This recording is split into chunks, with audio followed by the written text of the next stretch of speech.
I don't know my great grandma that much. All right. I know my great grandma was probably like she knew who I was. I'm going to Middle America for my birthday. Sorry. She doesn't. Where's that the What did you speak? I just want to go through three more examples with you today using the chain rule. And on a couple of these, much like what you saw in some of the problems on the homework for the first one, you're going to have like maybe quotient rule is sort of the overall idea, but part of it you'll need chain rule within the quotient rule. Or maybe chain rule is the overall idea, but maybe part of that chain rule will be using the quotient rule or using the product rule. And there's one or two of them that, actually a couple of them we need to use the chain rule within the chain rule. So, yeah, it takes some practice. So it's a journey. It's a journey. So let's take a couple steps in that direction at least today. So what are chain rule 2-4, right? Yeah.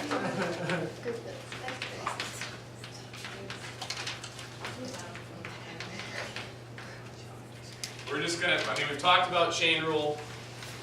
We're just gonna jump into a couple more examples here. A few more maybe. We want to find the derivative with respect to theta of cosine squared theta over cosine theta squared. And those are two distinctly different things. The top and the bottom.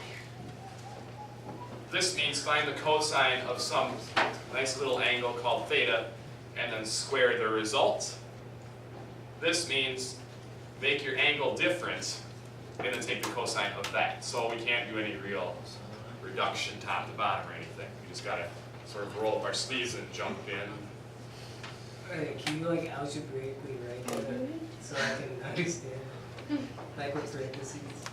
Sure. So you'd be looking at, this is like saying cosine of theta, the result of that, squared. And this is like saying take theta and square it, and then do the cosine of that result.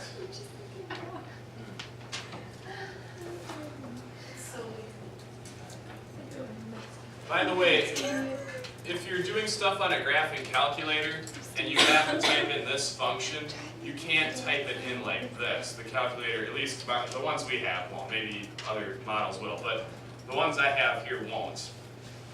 So you would have to type it in like this. So it's obviously important to know that this and this are the same thing anyway, but especially if you're trying to enter that into a calculator. If you just type in cosine theta squared, it's going to square the theta. We all on board here? Train's leaving the station. You want to be on the train, not in front of it.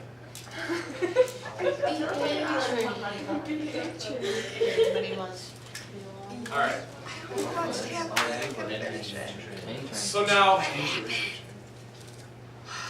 our function is, we all on board here? Yes. Okay. Our function overall is a what? It's a quotient. So our main tactic to get the derivative will be to use quotient rule. Now as part of that quotient rule, we might have to use chain rule within it. But overall, our outline here is going to be quotient rule. And in your mind, lose sight of that. And I'm just going to go ahead, we'll probably need that. Okay. First things first in the quotient rule, what do? Bottoms up. So the bottom comes up to the top. So cosine of theta squared is how the numerator will start. Times what? Derivative of the top. When we take derivative of the top, it's probably better to think of the top as being written this way, because it's going to make, I think it's going to make it easier to see what the derivative actually ends up being. This is a composite function, right? Your outer function is what? Yeah, something squared, theta squared. Your inner function is cosine of the theta. So outer function prime. So something squared. You're doing the derivative of something squared. What are you doing? 2 theta. Yeah, the 2's coming down, and we're going to plug the inner function in. So cosine theta won't change yet. And then instead of a power of 2, a power of 1. So don't even bother writing it. But then, you also have to chain on the derivative of the inner part, which is indeed negative sine theta. I'm going to use parentheses to distinguish my negative sign from a subtraction sign. Some people aren't too good about that, so I'm kind of like looking through stuff and thinking, how did they get a second term there? And then I realized, oh, they mean times and negative. You probably want to use parentheses to make that clear. All right, so we've done the first part of the product rule, or first part of the quotient rule. Minus. Shh. Never make them wise enough the first time. I think I learned. Now what? The top, as is, so cosine squared theta times derivative of the bottom. Yeah. This is a composite function. What's your outer function now? Cosine is something. So that becomes negative sine of the same something, right? And then there's the chain step. The chain step, you slap on the derivative of the inner function. The inner function is theta squared, so its derivative is 2 theta. This is crazy. Is it? Or is it so sane that it just blew your mind?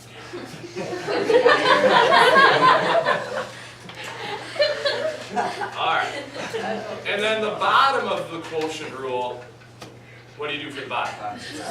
It's just whatever it is, cosine of theta squared. Squared. Can I put the exponent here? Yeah. Sure. Now this is a super obnoxious function and blah blah blah, but I mean it's really just, you should be able to kind of roll it step by step.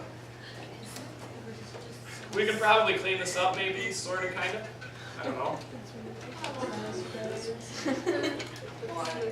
Will you take up my responsibility? I don't know, let's see if anything simplifies. I'd play around with it, because you might be able to get, especially if there's a cosine theta squared in both of these terms, you'd want to pull that out and reduce it. And there's a cosine theta squared. Oh, there's no cosine theta squared, there's a sine theta squared, there's a cosine squared of theta. So I guess we won't be able to factor that out. But all the same, you got a -2 for your coefficient. And let's, be an American and put that first for crying out loud. We got cosine theta squared. We got cosine theta. And we got sine theta.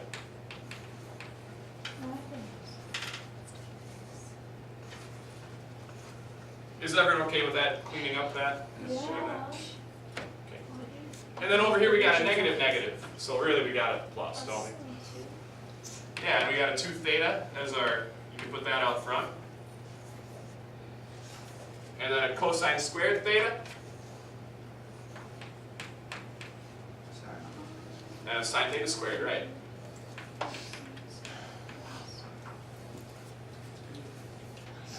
And the whole thing's over cosine squared theta squared. Are we done? That's funny. Will we not have a problem like that on our homework? How can you not like that problem? Because it's so same as blue or mine. Yeah. It's trig, it's calc, it's quotients, it's chaining. Are you ever going to make us find the derivative of that? That specific one? No, I wouldn't be doing that easy. Oh man. Good ones. Yeah, so yeah, if you wanted to find the second derivative of this, you'd have to, oh my goodness, just this alone. You'd have to do a product, a 3-part product rule just to get the derivative of, oh yeah. That's what Mr. Trick does when he goes home. It's like, Ooh, triple product. he opens up like a book that he's got and he starts writing. It's so simple and good at school. Like the Sudoku, where you're like, yeah.